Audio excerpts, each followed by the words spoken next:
February 16th, 2020. Joe here at Simple Life Show, where the simplest answers are usually the best. Don't forget to like, subscribe, share, do all the good social media stuff to keep the rational voices in front where they belong. So today we are going to be talking a little bit about the Real ID Act. I know that we haven't really been thinking and talking about the Real ID Act because it keeps getting put off. In fact, most of the all of the administrations, including Bush and Obama, of course, it started with Bush, and they both kind of put it to the side because even they knew what a violation of the Constitution this Real ID Act is. Now, if you talk to most people, now, the reason why I'm talking about this is that there was a 13-year delay, as we see here from Newsweek. Now, you're not going to really find as many articles about this because they don't want a lot of people talking about this kind of stuff. And the reason is because it is a violation of the 10th Amendment. I really think it's important that a lot of people look at why the 10th Amendment is so important. Now, we're always talking about the First and the Second Amendment, which, in my opinion, are the most important amendments, but they all are, all of them are really important. But the 10th Amendment is really important because it prevents the federal government from overreaching its own authority upon the states. Now, we live in the United States of America. We live under a constitutional republic, which really means that the states have the power to control themselves, to self-govern. And that's why that's in the Constitution. But, and this is one of the things that, everyone sees me as a Trump supporter, and I am. But this is one of the few things that just really makes me so angry with Trump, because I don't know if he really understands that the Real ID is a complete violation of the 10th Amendment. So we have this Newsweek article. Now, just to let you know, the Real ID, there is a date. It's October. I believe it's October of 2020, this year. So that is only, 8 months away? Less than 8 months away, that all states have to be in compliance with the Real ID. Federal compliance with the Real ID. Some people thought that it wasn't mandatory, but it is. Trump has made it mandatory. He has stopped the delays and he has put it forward. Now, there's a lot of Trump supporters out there, and they could look at this and they could say, well, this is really a good thing because it's going to stop all of the illegals from getting their driver's licenses and voting when they shouldn't be voting and stuff like that. And that might very well be a consequence. It might make us more secure, but we have to understand that if we start giving up our rights, especially our state rights, to the federal government, we do not deserve the security that is going to be the natural result, because our own security will become our prison. Because the federal government will be able to do whatever they want to do. They will be able to tell you what you can and can't do, where you can and can't go, what you can and cannot buy. Does that sound familiar to biblical prophecy? I don't know about you, but I want the federal government to have as little power as possible over me, over the state I live in, over how I live my life and what I do with my life. But there are so many people that are all in uproar over, the illegal immigration problem, and Trump, in his infinite wisdom, sarcasm, at least on this. Now, Trump's done a lot of good things, but this is something that he has really dropped the ball on. Apparently, he needs to reread the 10th Amendment. Let's look at the 10th Amendment here. This is just simply from Wikipedia. The powers not delegated to the United States by the Constitution. When it says not delegated to the United States, it's talking about the federal government. The powers not delegated to the United States by the Constitution, nor prohibited by it to the states, are reserved to the states respectively, or to the people. What this is meaning is it's ripping the balls off of the federal government. It's saying, no, unless it's in the Constitution, you cannot do it. If it's not in the Constitution, the federal government can't do it. Anything else the states can do. They can make up their own minds. Why do you think Rand Paul and people like that, the people that are clamoring for his head right now, why do you think he is always saying, he's always a proponent of leave it to the states? You know, Trump was talking about marijuana and cannabis, how the states should decide. I completely agree with that. I don't think the federal government needs to get into the business of medicine, herbal, or otherwise. I think that it should be a state issue, and they should legislate it the way they want to legislate it. We are the United States of America. We are not the federal government of America. And people keep forgetting that easy to understand, should be easy to understand concept. But we keep forgetting about it. And the more we forget about it, the more overreach and overstep the federal government's going to have in our lives. So let's look at this Real ID Act, right? This was passed in 2005, all right? And it was passed like most things that the federal government doesn't want the public to really understand. It was passed in the middle of night. And I think it was even passed on a holiday. But this is what's really important. We look here under improved security and driver's license and personal identification cards. We look at definitions here. What I really want to point out is this official purpose. Okay. This is what's really important. It says the term official purpose includes but is not limited to accessing federal facilities, boarding federally regulated commercial aircraft, entering nuclear power plants, and any other purposes that the Secretary shall determine. Secretary is Secretary of Homeland Security. So whoever who has a Homeland Security, who really gets their marching orders from the president, they just do the president's bidding for the most part. So whatever the president says, ipso facto, this is what is going to mean. This is what you can and cannot do with this card. And they can just put whatever they want to in there. It's and a lot of the people that are making excuses for this Real ID Act want to say, well, it's just for entering federal buildings and it's just for commercial aircraft. But that is incorrect. The states, especially California, right now, check it out. Department of Justice say IDs reading federal limits apply, not good enough to buy ammo, right? So what California is doing right now is, and California as well as Virginia, because they're trying the same kind of BS over there too. They're trying to limit the amount of ammunition that you can get. They're also trying to make it so you have to have a Real ID Act or Real ID in order to buy ammo. So some people say, well, who cares, right? It's just another form of identification. Please understand that this is a federal ID.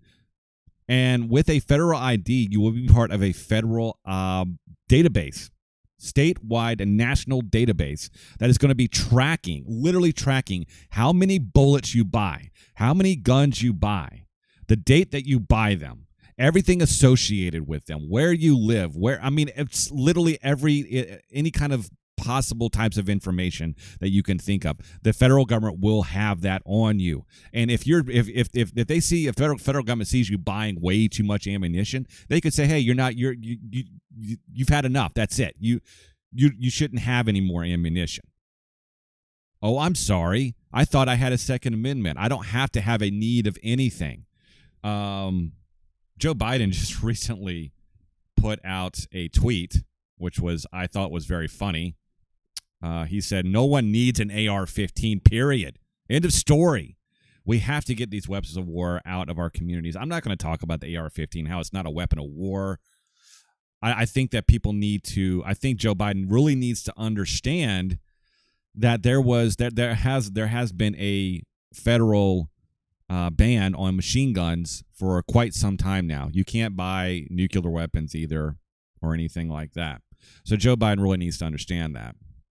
And he needs to actually get a little bit more information on the AR-15, the AK-47 platforms. Of course, he thinks that they're AR-16s. Remember when I played that clip a while ago? He just said this not too long ago, but That's where we are as a nation right now. We have, and I'm not even going to call him the front runner because he's not. Bernie Sanders is a front runner, and of course Bernie Sanders wants to take all the guns too. If the Real ID doesn't get there first, please understand the Real ID is a complete a subversion of the 10th Amendment. It makes it makes state sovereignty no longer exist. And I found this video. It was back in 2017 from a Minnesota lawmaker, legislator, congressperson, and she was trying to explain why this is so important. And I'm going to play that here for you. 1 second. Yeah, I'm going to play that here for you. What it means is that you would have one of two options for a license, but both of those options would be under federal law. And one of those options would say, for federal purposes. It would have a star, and it would say, for federal purposes. The other option would be a different color and would say, not for federal purposes. Therefore, whatever the federal government decided federal purposes or official purposes are, that is what the other license, the white license, the one with the star, would have to be used for.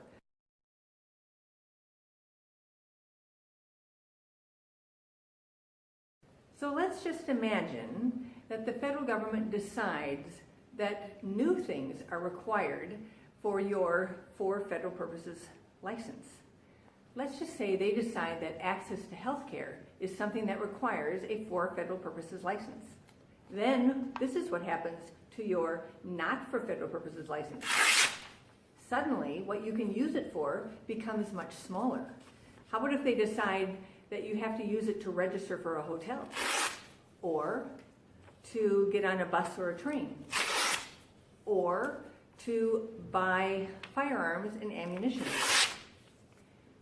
or any number of other things, like perhaps starting a business. Now, suddenly, your not for federal purposes license has become almost worthless. I wanted to really play that because of this article right here, what we were talking about, that Gavin Newsom over in California is trying to forward the Real ID Act in order to buy ammunition. I think it's already going on in California if they already passed it already. This is what I'm talking about. Once this passes, and all states must comply. It's written so many times in the Real ID Act. I think 13 times must comply. All states must comply by October of this year. It is here. It's now. You think this is not going to be a huge deal, but please understand this simple concept. Please read the 10th Amendment and understand why that is so important. It's so important because the states must have sovereignty. If the states do not have sovereignty, the federal government will start overreaching and will start taking away the rights of the citizens and the states respectively. And this a Real ID is it's the red carpet to that. We already see Virginia doing a lot of stuff that's unconstitutional. But the Real ID is going to take the cake. I have to move on to the last story for this video. This is the U.S. House. This is from Virginia Mercury. This was actually a couple days ago, from the 13th. U.S. House votes to remove one ERA obstacle. So if you don't know, the ERA is the Equal Rights Act. Okay, and on its head, it looks really good, right? I mean, it's equal rights for women and all this kind of stuff. And actually, it was actually voted down back in the 70s, but it was eventually ratified. Now, if you know that this is actually an amendment to the Constitution that a lot of the liberals in Congress have been trying to get passed for a long time. Now, once it was passed, there was a time limit, 10 years for the required 36 states to ratify it. So you have to have 36 states. You have to have a supermajority of the states to ratify a change to the Constitution. So why are they trying to do this? Debbie Wasserman Schultz was just recently doing a speech about the ERA and trying to remove a lot of these limitations on the ratification types. Now, that's already passed. That passed in 1982. That time limit was 10 years. It started in 1972, I think, and it had a time limit of 10 years, so that'd be 82. So there's going to be a lot of people, especially in the Department of Justice, Supreme Court, and so forth, if it actually goes that far, that will argue that, hey, this is the time limit's already passed. You got to start all the way over again. And they are trying to not do that because they want to get this passed right now. So why is this such a why is it such a bad thing? So let's quickly listen to Debbie Wasserman Schultz and her infinite wisdom on how rough women have it in the United States. The Equal Rights Amendment is on the cusp of ratification. At America's founding, women were intentionally left out of the Constitution. As second-class citizens, we lack the right to vote, hold most jobs, or even own property. Today, we still receive less pay for the same work, and we face violence and harassment just for being a woman. But the ERA will prohibit all of that. In the eyes of our most sacred document, we will finally be equal. Women's rights should not depend on congressional whims or who occupies the White House. These basic fundamental rights must be guaranteed. But if we want to hand a more perfect union over to our daughters, and I have 2 of them, we must seize this moment to end sex discrimination. Okay, so Debbie Wasserman Schultz said a lot of things in that clip that are simply not true. Number one, that women have been able to vote since the 1700s. Just because there was an amendment passed in the 20s, I think it was, for the right of women to vote, does not mean that women could not vote prior to then. In fact, the majority of states allowed women to vote prior to 1920. That is simply not true. In fact, there were a lot of states, even in the 1700s, which allowed women to vote, but not men to vote. I bet you didn't know that one, because for a man to vote back then, in some states, you had to own land, but they still allowed women to vote. So that's incorrect. That's simply not true. As far as women being violently attacked in the streets and stuff like that and being singled out, that's simply not true either. I mean, if you look at all the statistics, that's just simply not true. That, yes, women sometimes are attacked, sometimes men are attacked, sometimes dogs and cats are attacked. I mean, this is completely not true. And then she goes further by saying that there's still, women are still not paid equally for the same job. This is not true. This is absolutely not true. This has been debunked for decades. The United States passed a bill, I believe, back in the 70s. I don't know the exact date, and if it's not the 70s, it's the 80s. But it already passed a law making it illegal to pay women less than men. Sweden or Denmark actually passed something here recently, relatively speaking, and everyone went bonkers over it, saying we should have the same thing. But we've had the same thing for a long time, for decades. So, and if you really look at, and I'll explain why this is debunked and why it's not true, is when a lot of these proponents for equal rights for women, the ERA, and the people that want to try to convince others that women are not being paid as much, they are trying to convince you that based off of an average. They basically say all of the types of jobs that women have and the amount of money they make versus how much men make. And they say, well, they make 70 cents on the dollar, right? They make about whatever it is, 20-25% less. That might be true. But if we're talking about a specific job, like we have a nurse, a male and a female nurse, if that male and female nurse start at the exact same time, which means they start at the exact same time, and they're working the same hours, working in the same hospital, and all that other kind of stuff, you will not find one instance where you have a man and a woman that are not paid the same, because that's illegal. You can't do that. Sometimes women take more time off for maternity. Yes, women get pregnant. Sometimes women don't choose the same types of jobs that men choose.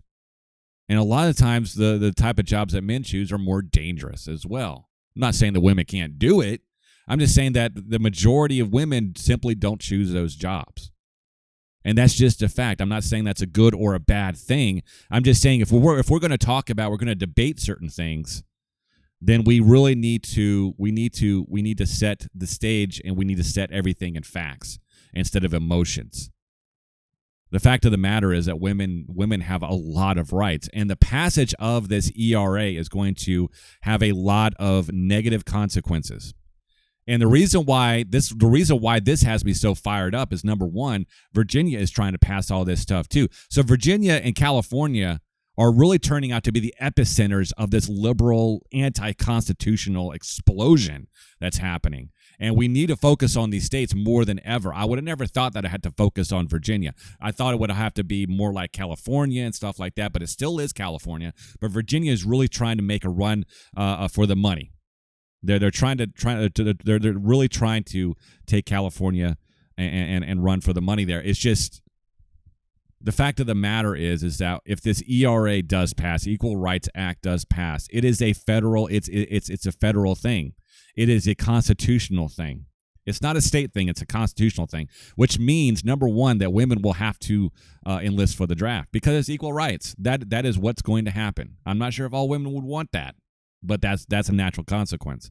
But also, it's actually anti-woman as well, because it's going to be taking a lot of the funding that the federal government has for a lot of these women-only types of, like women's battered women's shelter, women's shelters, women's only type of clinics and stuff like that, and it's going to divert away from that because it's not equal, right? A lot of these proponents simply don't understand what that means. Also, as far as abortion goes, it's going to be a constitutional thing at that point. And I think that's why they're really trying to forward this. It has nothing to do with anything else other than abortion. They want to make sure that the federal government pays for all abortions, even up until birth, which is a violation of the Constitution as well. You could argue that as well, because it's a violation of the rights of that baby when it's born. So the federal government will have to be paying for that at this point if the ERA passes. Please understand this is a constitutional issue and becomes a federal issue, so the federal government gets involved in literally everything at that point, which means that the federal government is able to once again overstep its authority. This is what the liberal and the far leftist Democrats want. They want everything. They want the federal government to have more power. They want the Constitution to be illegitimate, but they want to amend it as well, which doesn't really make any sense. Maybe they should actually read the Constitution and understand what state sovereignty is, and how this ERA, as well as this Real ID Act and all this stuff, is a complete violation of the Constitution. And I really just don't understand what's going on anymore inside the heads of these leftist Democrats that are really trying to subvert our Constitution. I understand really what it's all about. It's about giving the government more power. It's about forwarding an agenda. So that's all I have for this video. I will see you in the next one. Please look more into the Real ID Act. That's the most important thing. That is October 2020. All states will have to comply. No one's really talking about this. I'm not sure why, but write your congressman, send a note to Trump or something. This is absolutely ridiculous. This will subvert the 10th Amendment. Please look into this. It's very important. Have a great day. Bye.